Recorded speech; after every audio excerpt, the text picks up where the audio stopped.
నమస్కారం వార్తలకు స్వాగతం ముందుగా ముఖ్యాంశాలు మాజీ మంత్రి Gudivada Amarnath press meet TDP నేతలపై ఫైర్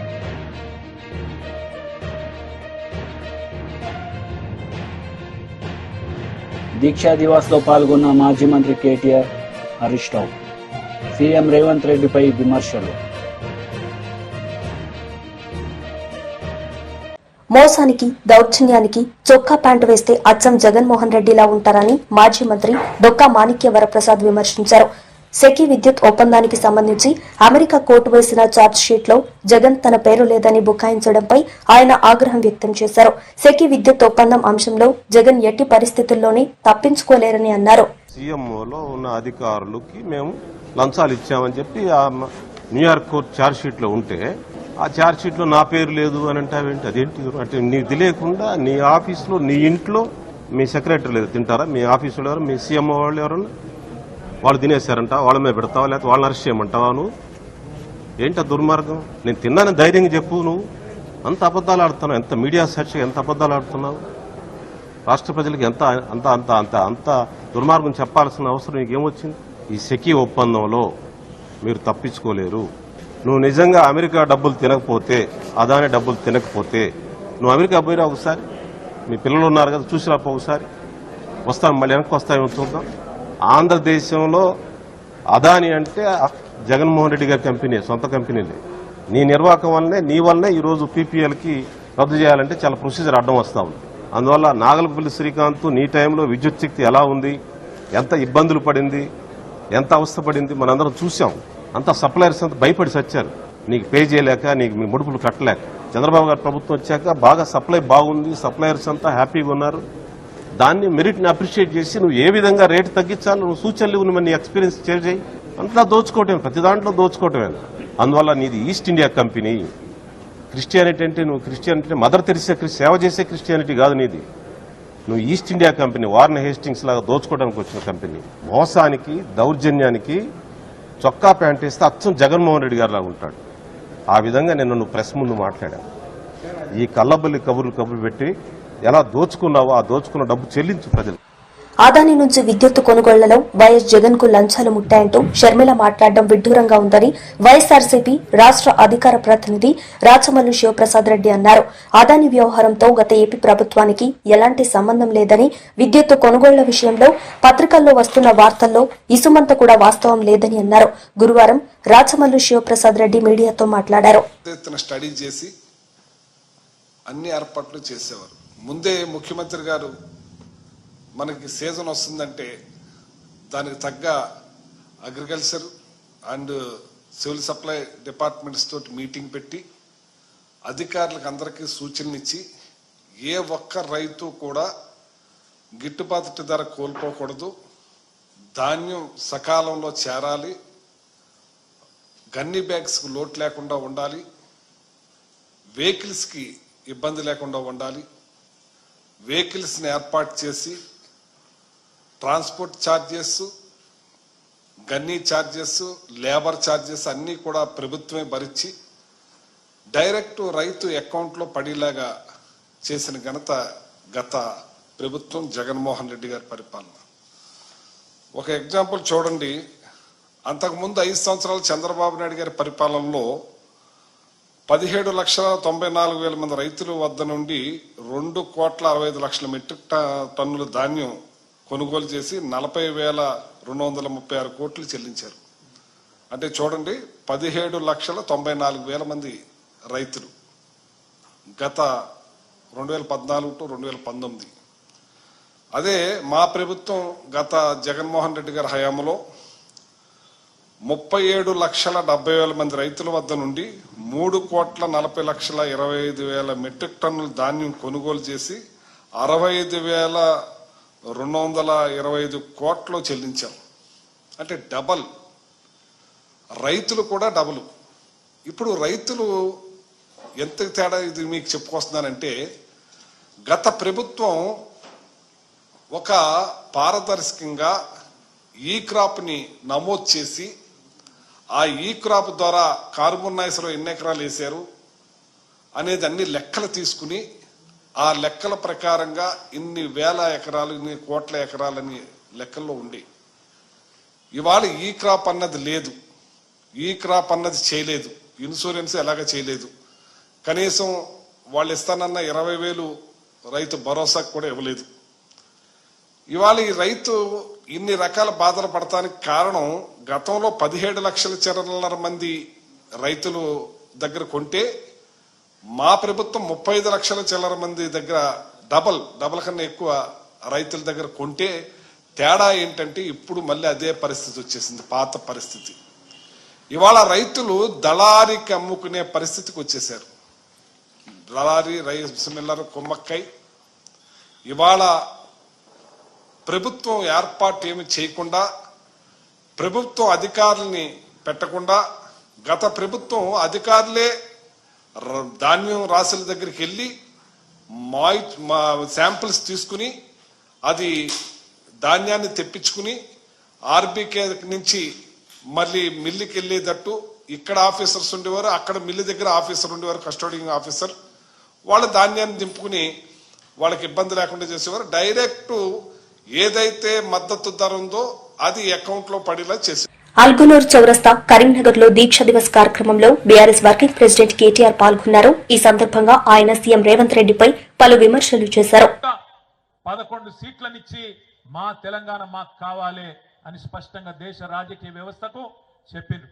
కానీ కర్కశంగా ఇష్టం లేని పెళ్లి చేసిన మొదటి దశ ఉద్యమంలో 370 మందిని కాల్చి చంపిన 11 మందిని ఆనాడు ఎంపీలను తెలంగాణ ప్రజలు గెలిపించిన వాళ్ళని తీసుకుపోయి మళ్ళొక్కసారి తెలంగాణ ప్రజల ఆకాంక్షను బేఖాతరు చేసింది కాంగ్రెస్ పార్టీ.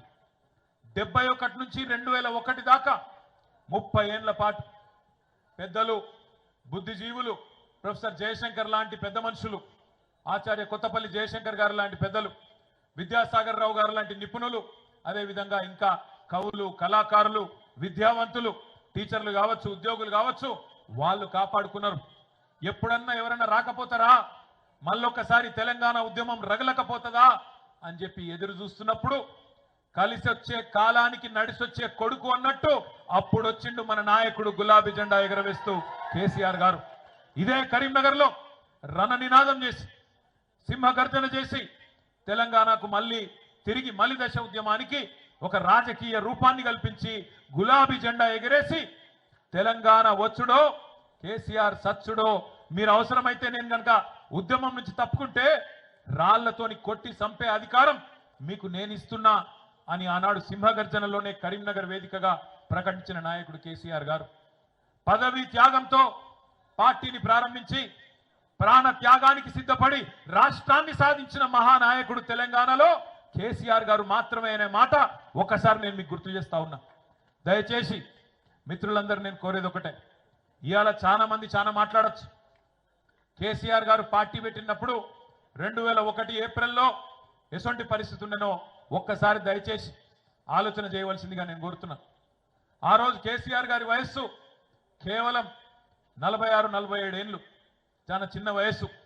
ఒక రాజకీయ నాయకునికి 46-47 ఏళ్ళ వయసు అంటే అప్పుడప్పుడే ఆయన జీవితం బ్రహ్మాండంగా ప్రారంభమవుతున్న పరిస్థితి. ఇంకొక 20-25 ఏళ్ళు అప్పటికే మంత్రి పదవి, డిప్యూటీ స్పీకర్ పదవి, అన్ని పదవులు చేస్తున్నారు కేసీఆర్ గారు. ఆయనకు నిజంగానే కేవలం రాజకీయాల్లో పదవుల మీద యావ ఉంటే, పదవుల మీద మాత్రమే మోజుంటే ఆ రోజు ఆయన కూడా అప్పుడున్న ముఖ్యమంత్రి గారు ఇచ్చిన బంపర్ ఆఫర్ తీసుకొని మంచి మంత్రి పదవి తీసుకొని చల్లగా ఇంట్లో వండొచ్చు కాంగ్రెస్ వాళ్ళ లెక్క. కానీ అట్లా కాకుండా అన్నిటికీ తెగిచ్చి తెలంగాణ నాయకులంటేనే తెలంగాణ ఉద్యమాన్ని పదవుల కోసం తాకట్టు పెడతారనే బదనాం ఏదైతే తెలంగాణ సమాజంలో ఉండేనో దాన్ని దూరం చేయాలని చెప్పి పదవి త్యాగంతోనే ఆనాడు తెలంగాణ రాష్ట్ర సమితి అనే పార్టీని ఆనాడు ఆవిర్భావం రోజే 3 పదవులకు కూడా రాజీనామా చేసిండ్రు కేసీఆర్ గారు. ఆ తర్వాత 14 ఏళ్ల పాటు దెబ్బలు తిన్నాడు, ఎదురు దెబ్బలు తిన్నాడు, అక్కడక్కడ విజయాలు, అక్కడక్కడ అపజయాలు అన్ని కూడా చూసిండు కేసీఆర్ గారు. పాట కూడా రాసిండు తానే స్వయంగా. తెలంగాణ ప్రజల్లో ఒక విశ్వాసాన్ని నింపడానికి సిపాయిల తిరుగుబాటు విఫలం అయ్యిందని అనుకుంటే వచ్చేదా దేశానికి స్వాతంత్రం. సిపాయిల తిరుగుబాటు 1857లో విఫలమయ్యిందని చెప్పి ఎక్కడోళ్ళు అక్కడ బీరిపోతే దేశానికి స్వాతంత్రం వస్తుండనా? అట్లనే రాజీ లేని పోరాటమే విజయం సాధిస్తుంది, ముమ్మాటికి తెలంగాణ రాష్ట్రం వచ్చి తీరుతుంది అని ఆనాడు 2001లోనే పాట రూపంలో మాట రూపంలో కేసీఆర్ గారు ఆనాడు చెప్పడం జరిగింది. ఇప్పుడే కమలాకర్ అన్న ఒక మీకు పాట చూపెట్టిండు, తాను తయారు చేయించిన పాట. అందులో చెప్పిండు, ఏమన్నాడు, కేసీఆర్ అనేది ఒక పేరు కాదు, కేసీఆర్ అంటే పేరు కాదు, కేసీఆర్ అంటే తెలంగాణ పోరు అనే మాట ఇప్పుడే కమలాకర్ గారు ఏదైతే చెప్పినారో అది అక్షర సత్యం. కేసీఆర్ ప్రతి మాట ఒక తూటా లెక్క వేలింది తెలంగాణ ఉద్యమంలో. 2001 నుంచి 14 దాకా ఒక ఉత్కృష్టమైన ప్రజాస్వామిక ఉద్యమానికి రాజకీయ రూపు కల్పించి తెలంగాణ ప్రజలను ఒక రాజకీయ శక్తిగా మలిచి అద్భుతంగా ఈరోజు తెలంగాణ సాధన జరిగింది అంటే దానికి కారణం ఖచ్చితంగా 3. ఒకటి కేసీఆర్ నాయకత్వం, రెండోది విద్యార్థి అదేవిధంగా పోరాట వీరుల అమరత్వం, మూడవది కాంగ్రెస్ పార్టీ కర్కశత్వం. కేసీఆర్ నాయకత్వం, విద్యార్థుల పోరాట వీరుల అమరత్వం, కాంగ్రెస్ కర్కశత్వం, ఈ మూడింటి వల్ల తెలంగాణ ప్రజలు. బీజేపీ లీడర్ కోసం వెంకటేశ్వర్లు మీడియా సమావేశం నిర్వహించారు. ఈ సందర్భంగా ఆయన మాట్లాడారు. కానీ దుర్మార్గంగా ప్రతిపక్ష నాయకులని అరెస్ట్ చేయడం ఇది ఏమాత్రం సరికాదని చెప్పేసి భారతీయ జనతా పార్టీ భావిస్తూ ఉంది. ముఖ్యంగా ప్రజాపాలన కూడా ఒక హాస్యాస్పదంగా మారిపోయింది. విజయోత్సవం అయితే ఇంకా హాస్యాస్పదం. ఎందుకంటే పరీక్ష పేపర్ కాంగ్రెస్ పార్టీ తయారు చేసుకుంది. పరీక్ష పేపర్ రాయడం కాంగ్రెస్ పార్టీ రేవంత్ రెడ్డి రాయడం, పరీక్ష పేపర్ని దిద్దుకోవడం కూడా కాంగ్రెస్ పార్టీ రేవంత్ రెడ్డి సర్కారే. కానీ గమ్మత్తైన విషయం ఏంటంటే స్పష్టంగా 3 నెలల పరీక్ష ఫెయిల్ అయిపోయినరు, 6 నెలల పరీక్ష ఫెయిల్ అయిపోయినరు, యాన్యువల్ ఎగ్జామ్స్లో ఫెయిల్ అయిపోయినరు. ఫెయిల్ అయిపోయినా కానీ విజయోత్సవాలు జరుపుకోవడం ఏదైతుందో ఇంతకంటే హాస్యాస్పదం ఇంకొకటి ఉండదు. ప్రజలు అదే రకంగా రాజకీయ పార్టీలు ఎవరికి కూడా ఏమీ ఆలోచన లేదు, తెలివి లేదని చెప్పేసి అతి తెలివి ప్రదర్శిస్తుందేమో కాంగ్రెస్ పార్టీ, రేవంత్ రెడ్డి గారి సర్కార్ అని చెప్పేసి భావిస్తా ఉన్నాం. ఏది ఏమైనా 100కు 100% 36 మార్కులతోటి పాస్ కాకుండా విజయోత్సవాలు ఎందుకు జరుపుకుంటుండ్రో, కనీసం 36 మార్కులను వస్తే విజయోత్సవాలు జరుపుకుంటే బాగుంటుండే. కానీ ఇవాళ 36% అంటే 36 మార్కులు కనీస మార్కులు రాకుండా ఏడాది పరీక్షల ఫెయిల్ అయిపోయి ఇవాళ విజయోత్సవాల పేరు మీద ప్రజల దగ్గరికి పోతా ఉన్నారు. కాబట్టి దీన్ని మేము తీవ్రంగా వ్యతిరేకిస్తూ ఉన్నాం. అడుగున గత ప్రభుత్వం ఏదైనా నాయకుడు కేసీఆర్ లేకపోతే కేటీఆర్ రాజువేడల సభకు అని చెప్పేసి బయటికి పోతే అరెస్టుల పర్వం స్టార్ట్ అవుతుండే. ఇవాళ రేవంత్ రెడ్డి సర్కార్ కూడా అందుకు మినహాయింపు కాకుండా అక్రమ అరెస్టులని ఇష్టానుసారంగా చేస్తూ ఉన్నారు. ఇది ప్రజా పరిపాలన కాదు, ఇది ప్రజా వ్యతిరేక పరిపాలన, విధ్వంస పరిపాలన అని చెప్పేసి భారతీయ జనతా పార్టీ కాంగ్రెస్ పార్టీ మీద డైరెక్ట్గా చెప్తా ఉంది. కాబట్టి మేము బేషరతుగా ఇవాళ సుమారుగా 300 మంది భారతీయ జనతా పార్టీ కార్యకర్తలని వివిధ పోలీస్ స్టేషన్లలో ఉంచడం జరిగింది. Kanchanbagh police station, Bollaram police station, Karkhana police station, జిల్లాలలో ఉన్నటువంటి అన్ని పోలీస్ స్టేషన్లు కూడా ఇంకా అరెస్టులు చేసి. మాజీ మంత్రి గుడివాడ అమర్నాథ్ మీడియా సమావేశం నిర్వహించారు. ఈ సందర్భంగా పలు అంశాలపై ఆయన మాట్లాడారు. తద్వారా రాష్ట్ర సంపదని ఏ రకంగా కాపాడాం, ఇవన్నీ కూడా చాలా వివరంగా నేను జగన్మోహన్ రెడ్డి గారు మాట్లాడుతూ చెప్పడం జరిగింది. వారు మాట్లాడుతూ మరో విషయం కూడా చెప్పారు. ఏవైతే కొన్ని పత్రికలు పనిగట్టుకొని జగన్మోహన్ రెడ్డి గారి మీద చేస్తున్నటువంటి ఈ దుష్ప్రచారాన్ని ఆపకపోతే, 48 గంటల్లో క్షమాపణలు చెప్పకపోతే 100 కోట్ల మేర డిఫమేషన్ సూట్ కూడా వేస్తామన్నటువంటి మాట నిన్న జగన్మోహన్ రెడ్డి గారు చెప్పడం జరిగింది. అయినప్పటికీ వారు అంత సవివరంగా పత్రికా సమావేశంలో వాస్తవాలన్నింటినీ కూడా ప్రజల ముందు పెట్టినా సరే, మళ్ళీ ఈరోజు ఆ పత్రికలు వక్రీకరిస్తూ సరైనటువంటి సమాచారంతో నిన్న జగన్మోహన్ రెడ్డి గారు ప్రజల ముందుకు తీసుకొచ్చినప్పటికీ సమాచారాన్ని మళ్ళీ దాన్ని వక్రీకరిస్తూ ఈరోజు మళ్ళీ వారి పత్రికల్లో ప్రధానమైనటువంటి ఎజెండాగా ఈ వార్తని క్యారీ చేస్తూ మళ్ళీ ఈరోజు దుష్ప్రచారం చేసేటువంటి ప్రయత్నం చేశారు.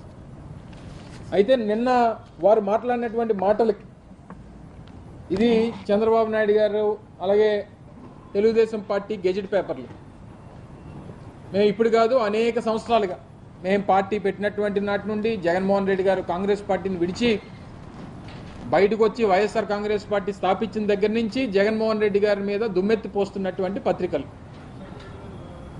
ప్రధానంగా ఈనాడు, ఆంధ్రజ్యోతి. నిన్న జగన్మోహన్ రెడ్డి గారు మాట్లాడుతూ విద్యుత్ కొనుగోలు ఒప్పందం సెక్కి రాష్ట్ర ప్రభుత్వం డిస్కమ్ల మధ్య జరిగింది, మధ్యలో దళారీ లేడు, ఎక్కడా థర్డ్ పార్టీ లేదు, అలాంటి అప్పుడు అవినీతికి అవకాశం ఎక్కడా అనేటువంటి మాట నిన్న జగన్మోహన్ రెడ్డి గారు చెప్పడం జరిగింది. చెప్తూ దానికి సంబంధించినటువంటి సమాచారాన్ని కూడా వారు చూపిస్తూ ఇది solar energy corporation of India అంటే సెక్కి అనేటువంటి కేంద్ర ప్రభుత్వానికి సంబంధించినటువంటి సంస్థ సెప్టెంబర్ 15, 2021 సంవత్సరంలో రాష్ట్ర ప్రభుత్వానికి విద్యుత్ కొనుగోలు విషయంలో ₹2.49 యూనిట్ ధరని కేటాయిస్తూ మీరు కొనుగోలు చేసుకునేటువంటి దానికి ఇది మంచి అవకాశం అనేటువంటి విషయాన్ని చెప్తూ ఆ రోజు అప్పుడున్నటువంటి మా ప్రభుత్వాన్ని, ఆ రోజు మేము చేస్తున్నటువంటి కార్యక్రమాలని వారు కీర్తిస్తూ ఇచ్చినటువంటి ఒక ఆఫర్ 6,400 మెగావాట్లకు సంబంధించి ₹2.49 కిలోవాట్ పర్ అవర్ ఆ రేట్ని మెన్షన్ చేస్తూ ఇచ్చినటువంటి వారు ఇచ్చినటువంటి ఆఫర్. ఈ ఈనాడు, ఆంధ్రజ్యోతి మొన్న పత్రికల్లో ఏం రాసినాయి, సెప్టెంబర్ 15వ తారీఖున లేఖ వస్తే 24 గంటలు గడవక ముందే వారితో ఒప్పందం చేసుకున్నాం అనేటువంటి ఒక తప్పుడు ప్రచారాన్ని మా ప్రభుత్వం మీద, మా పార్టీ మీద చేశారు. సెప్టెంబర్ 15వ తారీఖున లెటర్ రావడం వాస్తవం. సెప్టెంబర్ 16వ తారీఖున ఆ రోజు కేబినెట్ సమావేశం ఉండడం వాస్తవం. ఆ రోజు వచ్చినటువంటి ముందు రోజు వచ్చినటువంటి లేఖని మరుసటి రోజు జరిగినటువంటి కేబినెట్ సమావేశంలో దాన్ని టేబుల్ ఎజెండాగా తీసుకొని వచ్చి ఇలాగా మనకి కేంద్ర ప్రభుత్వ సంస్థ నుంచి ఒక ఆఫర్ వచ్చింది, ఇది మంచి ఆఫర్గా ఉంది, సో దీని మీద కౌన్సిల్ ఆఫ్ మినిస్టర్స్గా మనం ఒక నిర్ణయం తీసుకోవాలి, తీసుకునే ముందు సంబంధించినటువంటి అధికారులతో ఒక అధ్యయనం చేయించి అధ్యయనంలో ఏదైతే లోటుపాట్లు ఉన్నాయో ఆ లోటుపాట్లన్నీ కూడా చూసిన తర్వాత దీని మీద నిర్ణయం తీసుకుందామని చెప్పి ఒక కమిటీని సంబంధించినటువంటి అధికారులందరినీ కూడా దీని మీద అధ్యయనం చేయమని చెప్పినటువంటి మాట సెప్టెంబర్ 16 జరిగినటువంటి కేబినెట్ సమావేశంలో జరిగింది. ఎక్కడా కూడా ఆ రోజు నిర్ణయం తీసుకోవాలా. మీరు చేసినటువంటి తప్పుడు ప్రచారం ఆ రోజు ఎక్కడా కూడా కేబినెట్ నిర్ణయం తీసుకోలేదు, దీని మీద అధ్యయనం చేసి లోటుపాట్లన్నీ కూడా పరిశీలించమని చెప్పింది. దానికి సెప్టెంబర్ 16వ తారీఖు అయిపోయిన తర్వాత అక్టోబర్ 20 సిద్దిపేటలో దీక్షా దివస్ కార్యక్రమంలో మాజీ మంత్రి ఎమ్మెల్యే హరీష్ రావు పాల్గొన్నారు. ఈ సందర్భంగా ఆయన మాట్లాడారు. ఆ పుస్తకంలో ఆయన ఏం రాస్తాడంటే కేసీఆర్ గురించి, నేను కేసీఆర్ గారిని ఏ శాఖ కావాలి అని అడిగితే నాకు తెలంగాణ శాఖ కావాలి, నేను శాఖ కోసం రాలేదు, మంత్రి పదవి కోసం రాలేదు అని చెప్పిన ఒక నాయకుడు కేసీఆర్ అని చెప్పి ఆ పుస్తకంలో రాశాడు. రాస్తూ కేసీఆర్ లో నేను ఆ నిబద్ధత చూశాను. ఈనాటి రాజకీయ నాయకుల్లో నాకు ఈ శాఖ కావాలి, నాకు పెద్ద మంత్రి పదవి కావాలనే రోజుల్లో నాకు శాఖే వద్దు అన్న ఒక నిబద్ధతను కేసీఆర్ లో చూశాను అని తన పుస్తకంలో రాశాడు ప్రణబ్ ముఖర్జీ గారు. అంతేకాదు, నా లక్ష్యం తెలంగాణ, నాకు తెలంగాణ కావాలి, మీరు ఏ శాఖ ఇచ్చినా నాకు పర్వాలేదు, కానీ నాకు తెలంగాణ ముఖ్యమనేటువంటి మాట కేసీఆర్ చెప్పిండు. ఇది కేసీఆర్ లో ఉన్నటువంటి కమిట్మెంట్ అనేటువంటి మాట ప్రణబ్ ముఖర్జీ గారు తన పుస్తకంలో తాను రాసినటువంటి మాట. ఈ మాట అంటే అంత పోరాటం. ఇవాళ ఎవడెవడో కేసీఆర్ గురించి మాట్లాడుతున్నాడు, తలకు మాసినోడల్లా మాట్లాడుతుండు. నిజంగా కేసీఆర్ గారు అంత నిబద్ధతతో పనిచేయకపోతే ఇవాళ తెలంగాణ వచ్చినా? ఇప్పుడు నేను చెప్తున్న మాటలు మనం చెప్పుకున్నది కాదు, కాంగ్రెస్ పార్టీ అగ్ర నాయకుడు భారత రాష్ట్రపతి ప్రణబ్ ముఖర్జీ చెప్పిన మాట. కేసీఆర్ నీతి, నిజాయితీ, నిబద్ధత గురించి ఆ రోజు ఆయన చెప్పిన మాట నేను ఈరోజు గుర్తు చేస్తా ఉన్నా. అయినా కాంగ్రెస్ పార్టీ ఏం చేసిందో మనకు తెలుసు. 2004 నుంచి 9 దాకా అధికారంలో ఉంది. కామన్ మినిమం ప్రోగ్రామ్ లో పెట్టింది, రాష్ట్రపతి నోట చెప్పింది. ఎన్నిసార్లు అడిగినా తెలంగాణ ఇవ్వకపోవడం. మేము అసెంబ్లీలో రాజశేఖర్ రెడ్డి గారిని అడిగేటోళ్ళం, ఏమైంది తెలంగాణ అంటే ఆయన అంటుండే 100 కోట్ల మంది ఒప్పుకుంటే తెలంగాణ అని రాజశేఖర్ రెడ్డి గారు మమ్మల్ని అవహేళన చేస్తుండే. మేము అసెంబ్లీలో గట్టిగా నిలదీస్తే ఏం తెలంగాణ అడుగుతున్నది ఇంతగానం, ఇయ్యడానికి ఏమన్నా సిగరెట్టా, బీడీయా అని రాజశేఖర్ రెడ్డి గారు మమ్మల్ని అవహేళన చేస్తా ఉండే. రకరకాలుగా అప్పట్లో ఏం మాట్లాడినా ఇదే రాజశేఖర్ రెడ్డి గారు ఆంధ్రాకు పోయి ఆంధ్ర ప్రజల్ని రెచ్చగొట్టిండు. హైదరాబాద్ వాళ్ళకి పాస్పోర్ట్ కావాలి, వీసా కావాలి అని అక్కడ ఆంధ్ర ప్రజల్ని రెచ్చగొట్టే విధంగా మాట్లాడుతుండే. ఎన్నో అవమానాలు అయినా పోరాటం చేసినాం. మన పార్టీ మీద గెలిచిన ఎమ్మెల్యేలను ఆ రోజే రాజశేఖర రెడ్డి గారు బీఆర్ఎస్ పార్టీని లేకుండా చేయాలని, టీఆర్ఎస్ పార్టీని ఖతం చేయాలని మన ఎమ్మెల్యేలను కాంగ్రెస్ లో కలుపుకున్నాడు రాజశేఖర రెడ్డి గారు. అయినా కేసీఆర్ గారు అదే పోరాటం, అదే స్ఫూర్తితో ముందుకు పోయినాం. కాంగ్రెస్ ఇస్తానన్న తెలంగాణ ఇవ్వకపోతే కేసీఆర్ గారు కేంద్ర మంత్రి పదవికి రాజీనామా చేశారు. అయినా కాంగ్రెస్ లో చలనం రాలే. 2008లో కాంగ్రెస్ పార్టీకి బుద్ధి రావాలని, సోయి రావాలని ఎంపీ పదవులకు రాజీనామా చేసినాం. రాష్ట్రంలో కేసీఆర్ గారి ఆదేశంతో ఎమ్మెల్యే పదవులకు కూడా రాజీనామా చేసి మళ్లీ ఉద్యమంలోకి పోయినాం. గడ్డి పోచల్లాగా పదవులు త్యాగం చేసిన పార్టీ బీఆర్ఎస్ పార్టీ. ఆనాడు సిద్దిపేటలో దుబ్బాకలో రామలింగన్న, సిద్దిపేటలో నేను, మెదక్లో పద్మా గారు మన జిల్లాలో, కేసీఆర్ గారు కరీంనగర్ ఎంపీ. ఇట్లా ఎంతో మంది రాజీనామా చేసి మళ్లీ ఉద్యమాన్ని రగిలించే ప్రయత్నం చేశాం. అన్ని ప్రయత్నాలు చేశాం. అనకాపల్లి జిల్లా మాడుగులలో 12 అడుగుల భారీ గిరినాగును చూసి ప్రజలు భయాందోళనకు గురయ్యారు. దీంతో స్నేక్ క్యాచర్స్ కి సమాచారం ఇవ్వడంతో కింగ్ కోబ్రాను పట్టుకుని అడవిలో వదిలేశారు స్నేక్ క్యాచర్స్.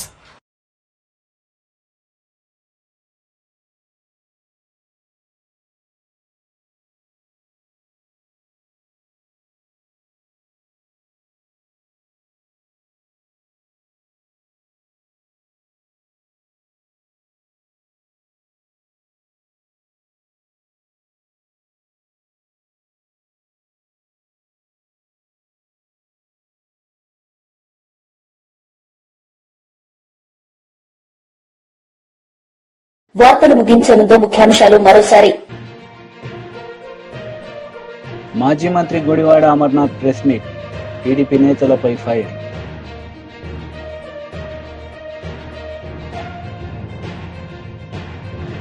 దీక్షా దివాస్ లో పాల్గొన్న మాజీ మంత్రి కేటీఆర్ హరీష్ రావు. సీఎం రేవంత్ రెడ్డిపై విమర్శలు. ఈ వార్తలు ఇంతటితో సమాప్తం. తిరిగి ప్రసారమయ్యే వార్తల్లో మళ్లీ కలుద్దాం. అంతవరకు సెలవు. నమస్తే.